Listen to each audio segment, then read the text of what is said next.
kulanti waxaan wanaagsan daawadayaasha qiimaha ayaa qadarinta mudan oo meel kasta oo nagala socota amba ku soo dhawaada barnaamijkeeni toddobaadlaha Ilays TV. barnaamijka toddobaadkan waxaa marti inoogu ah Professor Ugaas Maxamuud Ugaas Maxamed oo kamid ah aqoon-yahanada Soomaaliyeed kuwa ugu caansan.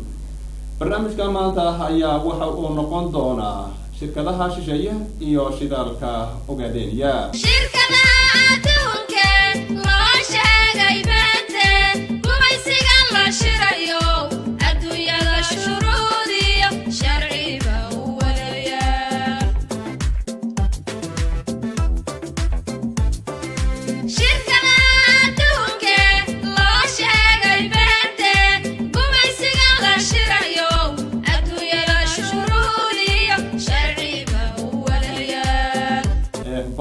kusoo dhawow barnaamijkan gaarka Ilays TV. aad baad mahadsantahay waa faraxsanahay sida wanaagsan ee uga soo qayb gashay barnaamijkan toddobaadlaha Ilays TV annaga oo muddo dheer ku hawlaneen in aanu helno bal kheyraadka Ogaadeniya gaar ahaan shidaalada iyo shirkadaha shisheeye in aanu u helno aqoon-yahan ku xeel dheer nidaamka noocaas oo kala kusoo dhawow ugu horeyn Ilays TV marka labaad bal inta ayna shidaalka u gelin iyo qaabka shirkadaha shisheeye taariikhda kooban Ogaadeniya. waad mahadsantahay waan aad baan ugu faraxsanahay barnaamijkan inaan ka qayb qaato sidaan ognahay ba kheyraad badan oo Ogaadeen ku jira waa kan Kenya in la gumaysto sababta loo qabsaday ay tahay dadkuna wuxuu ka warhaynin shirkadaha soo galay intii tiradoodu tahay iyo waxay qabteen iyo sababtay uga baxayaan iyo waxay didiiladu ay tahay aayaha shidaalkaas wuxuu noqonahay marka barnaamij baan inoo wadaagaya kooban oo daraasad muddo dheer baan soo sameeyay hay'ado badan iyo cilmi baaris fara badan laga sameeyay inaan meeshan ku soo bandhigo. Professor inta ayna u gelin bal si ay dadka daawadayaasha Ilays TV barnaamijkan si fiican ay ula socdaan waxaan jeclaan lahayn bal in ay ogaadaan Professor Maxamuud Ugaas cidda uu yahay marxaladihii uu soo maray heer waxbarasho shaqooyinkii uu soo qabtay si uu qofku ula qabsado waaqica ama waxa uu barofka ka warramayo. iskuuladii quraanka u horeeyay Harar baan ka bilaabay ama adari baa la oran jiray waagi hore qabtaaraan laakiin ku barbaaray iskuulka dhexe ku dhamaystay dugsiga sare Soomaaliya ka dhigtay waqtiga qaxootinimada la aaday dagaalkii Ogaadeen 1977 kadib waxaan dhigtay jaamacaddii La Foole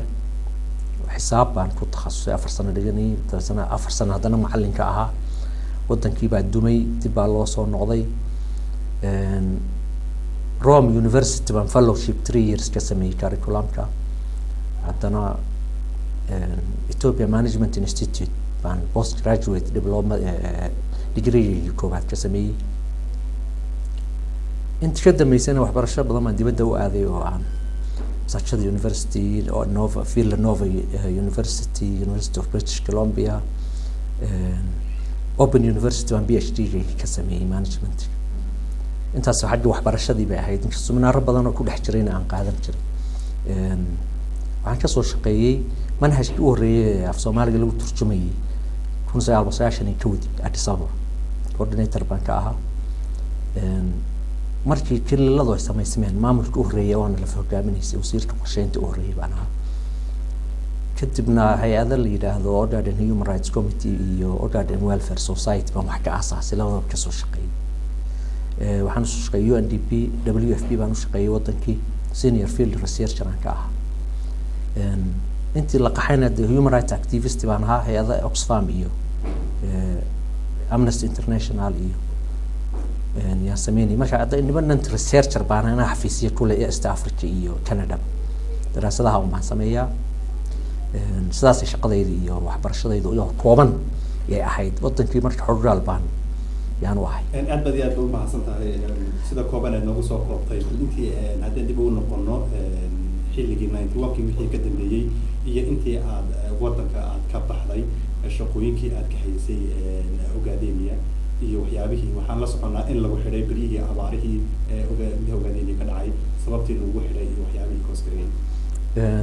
waxaa jiray dawladda Ethiopia inay dagaal la gashay dawladda Eritrea dhul iyo dhaqaale iyo wax isku qabsadeen dagaalkiis 1998 buu bilaabmay 1998 na abaaro badan baa wadanka Ethiopia oo dhan ka jiray karaan in wadankeena ogaadeenaya ku habsaday abaartaasi waxay socotay ilaa 2000 dadkii macluul bay u dhimanayeen isla markaana deeqdii gargaarka degdega ah ee aadanku bixinayay way badneed waa la siinayay dadkii lama gaarsiinayn dagaalkii baa lagu jihey oo dagaalkii Eritrea lagu la galiyay dhaqaalihii dadka lagu kabcin lahaa marka anigu waxaan u shaqeynayay marka UNDP haddana OWSna wakiil baan ka ahaa oo planning officer baan u ahaa anu marka fursadii ka faa'iideysanayaan soo bandhigay oo dhari nation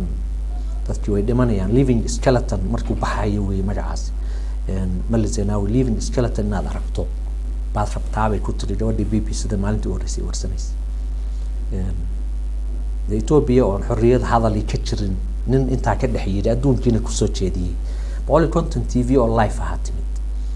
marka cabsidii baan anu marka soo xadhigay laakiin uu ka horreeyay taas aan la soo tagay Amnesty baa ayaa iga soo qaaday oo Canada bay keentay ani heerkay aad iyo aad baa mahadsan tahay Professor Maxamed Uwaas haddii aan gallo bal taariikhda shidaalka waxaan la soconaa ogaadeenaya in ay noqotay goob lagu hardamo oo ay hadda ka gudubtaba qaabkii siyaasadii East Africa ama qalalaasii ka taagnaa inuu heer caalami hadda noqdo oo dowladda inay dowlad Afrikaan oo si daba fadhido bal khayraadkan la isku haysto yaan jeclaan inay si guud u dulmarto khayraadku gaas iyo petrolkan ayaa u badan inkastoo wabiyaal iyo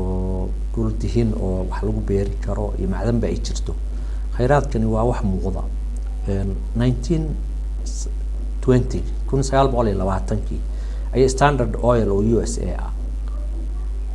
ay tuunka dhalisay in meeshan shidaal ku jiri karo iyadoo kooban baan yani sheegaya ajib oo Talyaani ah 1936 ka qaaday meeshii oo cadaysay inuu shidaal ku jiro intaa wax ka dambeysay 72 shirkadood baa ogaadeenaya timid waxaana loo qaybiyay 32 block oo laga qodi karayo shidaalka 32 block waxay u dhaxayaan gees dhinac walba ilaa iyo jigjiga ilaa wardheer korkeeda ilaa qalaaf agteeda ilaa hargeelle ilaa afdheer iyo liibaan waa wadanka idil baaba yani gaas ku jira oo lagu xaqiijiyay inuu ku jiro 1990 markii wixii ka dambeysay 22 block oo 32 kamid ah ayaa loo siiyay concession wax la yiraahdo oo ah yani inay uun ka qabtaan qandaraasyo lagu sii maal geliyaan dadkii dhaqaale iyo deyn horumarina bixiyaan shirkado caalami ah oo ay kamid ahaayeen Mexico Exploration Netherlands ah Petronas Malaysia Lundin East Africa Sweden Southwest Energy Limited Hong Kong iyo Afar Exploration Explorer oo USA ah iyo laba shirkadood oo kale oo Chinese ah iyo qandaraasyo lagu siiyay inay wax ka qabtaan laakiin kuwa badan oo 72 shirkadood oo kamid ah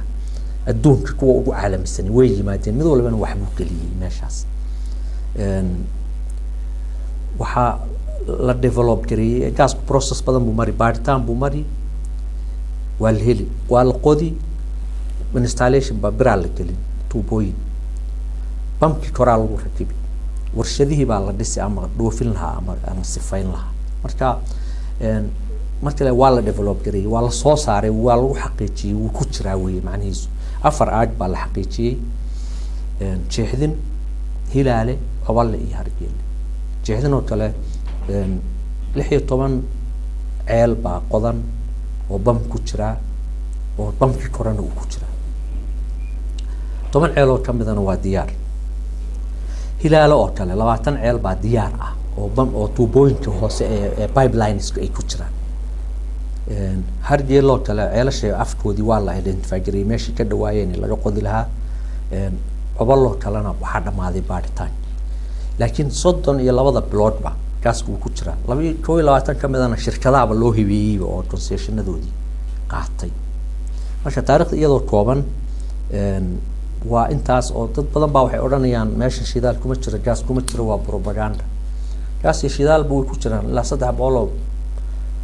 kun oo trillion oo yani trillion waa million billion trillion mid walba kun kiibu sii yahay waxa la xisaabi karaya ba aqlaga aadam u geli karo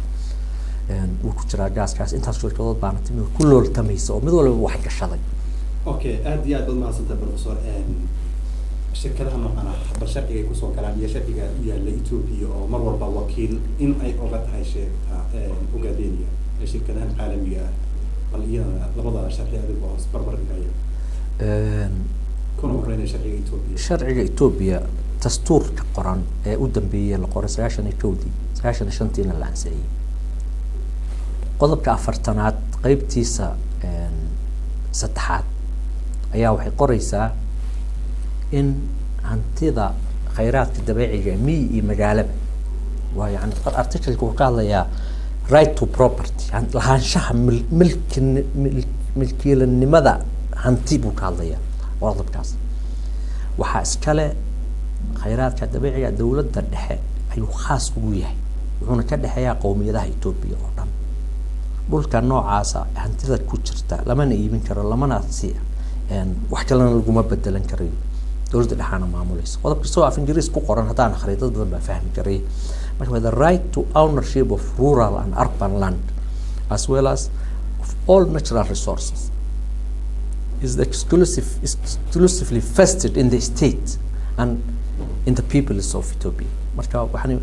gobol gaar hanti gaar uba yeelan karaa inuusan jirin buu qodobkaasi qoraya. marka shirkadii waxaa la leeyahay dawladda dhexe maamulaysa dastuurkii baa qoraya waa la ansixiyay ku soo gala way soo galayaan. okay gobolkii bay u gudbi gobolkii markay u gudbaan waxay la soo baxayaan UN instruments baa jira shidaalada iyo dadka localka qodobo la qoray oo la raaco. waxaa jira international standard la raaco kii bay eegayaan inuu wixii meesha ka jiro iyo in kale kii markii meesha ka waayaan taana waan faahfaahin doonaa waxa ay kala yihiin. bay shirkadii meeshin lacag baa ka gashay hanti baa ka gashay qodobadii international standardkiina ma jiro waayo qodobkan weyn ee Ethiopia dawladda dhexe un baa iskale marka la leeyahay federal system baa meeshii jira. federal systemku waa inuu hantidaas dad halkii waxay leeyihiin oo ay tala ku leeyihiin oo dhul degan oo nabad ah oo doorasho ka dhacdo oo human rights ka la ilaaliyo oo inuu meesha ka muuqdo way. marka saasi horta marka hore ku yimaadaan dawladda dhexe ayaa dhahaysa qodobkana jira anaga mas'uulka ah heshiiska la geli. shirkadii way soo indhaynayaan markii ay sabab ka soo baxayaan bay waxay ogaanayaan marka in diyaarad military iyo tank la saaro mooyee inay meesha taagto iyo already saluug qaba ayay taangii ku tagayaan oo ay soo indhaynayaan. marka wixii ka dambeeya qaramada midoobay yaa sharciga caalamiga muxuu ka qoraya markaas Ethiopia hadii uu qorayo in dawladda federaalka waxaan ahayn una bixin karin iibin karin company iyo heshiis uu la geli karin qaran sharcigan ay hay'ad ku socdaan caalamiga. waxaa jira marka gobolka ay tagaan waxay akhrisanayaan oo qabanaya shirkadaha waaweyn shirkadaha caalamiga ah United Nations Human Rights Law wuxuu leeyahay principle 1 ilaa 10 qodobada 1 ilaa 10 ee xeerkaas wuxuu dhahayaa oil and gas and indigenous communities baa la dhahaa oil and gas and indigenous communities waxa weeye petrolka iyo shidaalka iyo dadka localka ah iskala deegaanka laga soo saarayo ayuu xeerkaas 10kii qoraya. 10kaas wuxuu sheegayaa marka preferred model baa jira oo ah midka ugu habboon in la qaato waxa weeye soo saaritaanka iyo horumarinta khayraadka dabiiciga ah dadka localka ku jiro inay ka yimaado baahidooda iyo dareenkooda iyo rabitaankooda oo shirkadahoodu hirgeliyaan sharcigaas qoraya marka u horeysa. waxay dhici kartaa in la yiraahdo dadkii waa reer miyi oo ma dhisno oo meesha dawlad baana ka jirtaa la leeyahay. waxaa laga yaabaa in yiraahdaan dadkii ma dhisno shirkadihii ma ay laha initiative iyagu ma ka yimid baa meesha taala. marka haddii Ethiopia ku jawaabto wuu ka yimid intaa laguma ekaanayo. marka waxaa la raacayaa marka international standard scenario jira oo shirkadda saddexaad ee shirkadii wadanka aan ahayn hadday kaliya soo saarayso shidaal waxaa la raadinayaa marka saddex qodob in meesha la raali geliyo right of indigenous people to oppose ma jira in ay xaq u leeyihiin inay diidi karaan dadkii localka ah. مثلا jeexdan oo kale hadaan ka soo qaadno waxa weeye shilaabiga inta u dhaxaysa dhoobo weyn ku yaala dad baa degan waa beeraley waan xoolo dhaqato dadkaasi xaq ma u leeyihiin inay diidi karaan waan ognahay hadda inayna u lahayn shirkadiina markiiba way ogaan waayo kaarayba saaranta dadkii baaba laga ilaalinaya in la kulanto kow qodobka labaad wuxuu dhahayaa freedom from reprisal and violence yani xorriyad ay ku mudaharaadi karaan una dhibaato violence iyo dhacaynin oo iyaga aan lagu leynaynin ma qabaan dadkaasi ma leeyihiin nooca ma u dhaqmeen taariikhdu ma sheegaysaa ma loo ogolyahay Etoobiyadii weyneyd ee Addis Ababa deganayd bay mana ka jirin taas oo freedom of expression waxa la yiraahdo qowlka hadalka xaqul hal oran jiray xorriyatul qowl baan meel laba ka jirin dawladdu hooseysa way adduun qodobka saddexaad waxa weeye freedom from all sort of pressure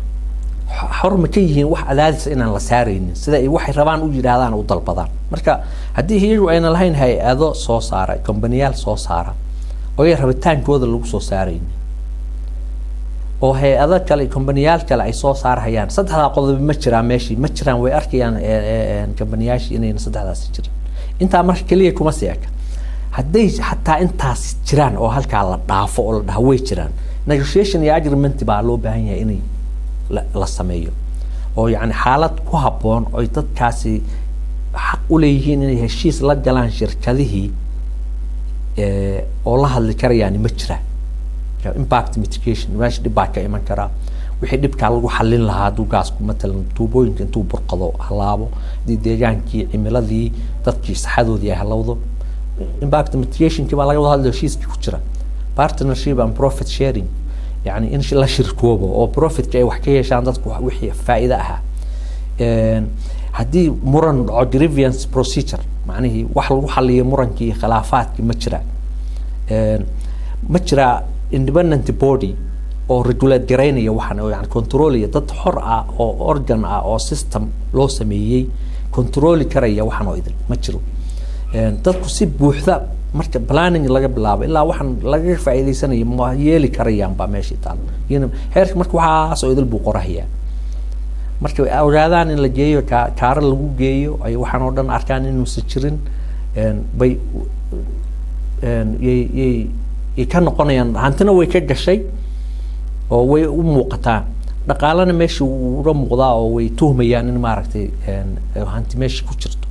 يوم لاحق بيكشده. أدي هذا يا ضمن سنتهاي دعوة يا شقيمها يا قدرين تمضنوا أنت أصوحها إنه برنامج كي كوباد شركة هاشيرة كه يو وطن كوجادين يعني.